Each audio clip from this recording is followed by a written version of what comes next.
نصلي ونسلم على رسوله الكريم اما بعد فاعوذ بالله من الشيطان اللعين الرجيم بسم الله الرحمن الرحيم وما ارسلناك الا رحمة للعالمين ان الله وملائكته يصلون على النبي یا ایھا الذین آمنوا صلوا علیہ وسلموا تسلیما. تمامی بچے بزرگ تمام پڑھیں اللہم صلی علی سیدنا و مولانا محمد وعلی آل سیدنا و مولانا محمد وبارک وسلم وصلی علیہ.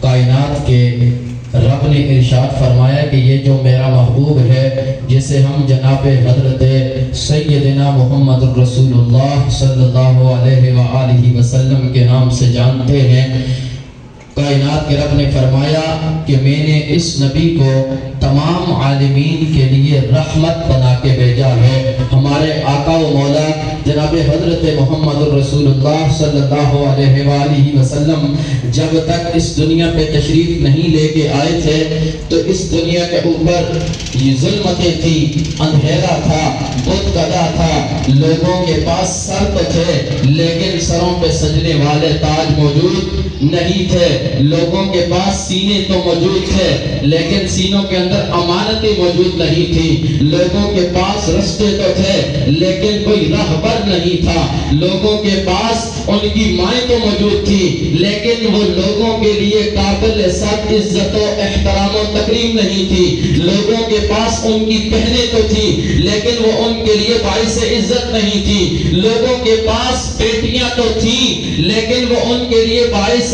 رحمت نہیں تھی، لوگوں کے پاس ان کی بیویاں تو تھیں لیکن کوئی انہیں عزت کی نگاہ سے نہیں دیکھتا تھا. آج جو میری بیٹی کو، میری بہن کو، میری ماں کو یہ جو مقام ملا ہے یہ کسی اور کی وجہ سے نہیں ملا، یہ میرے اور تمہارے آقا جناب حضرت محمد رسول اللہ صلی اللہ علیہ وآلہ وسلم کی ذات گرامی القدر کی وجہ سے ملا ہے.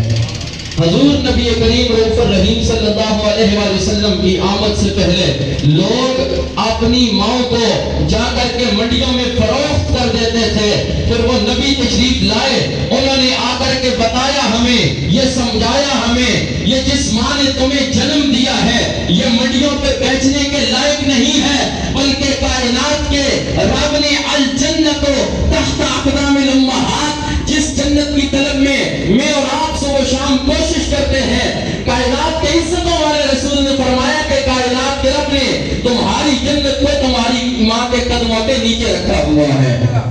حضور کی آمد سے پہلے لوگوں کے دلوں میں اپنے باپ کی کوئی عزت نہیں ہوتی تھی. حضور نبی کریم رؤوف الرحیم صلی اللہ علیہ وآلہ وسلم جب دنیا پہ تشریف لائے تو کریم آقا علیہ السلام نے فرمایا کہ جس باپ کی تم عزت نہیں کرتے، تم تکریم نہیں کرتے، تم تعظیم نہیں کرتے، اللہ تبارک و تعالی نے اس باپ کو جنت کے اندر ستون جتنا درجہ عطا فرمایا ہے.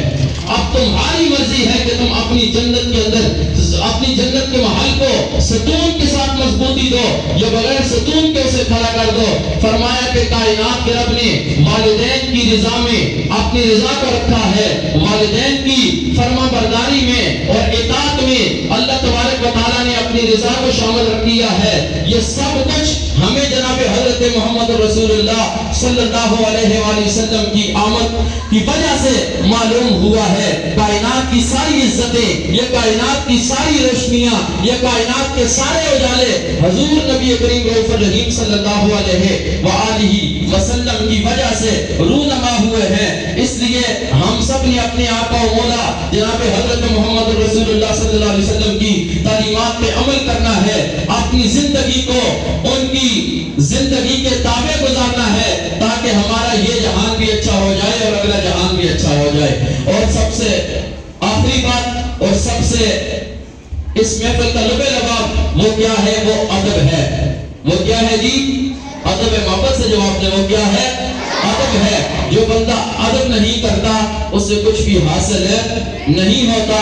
وہ کہتے ہیں ادب کر کہ ادبی سے آواز ورنہ محمد کا دیدار ہرگز نہ ہوگا.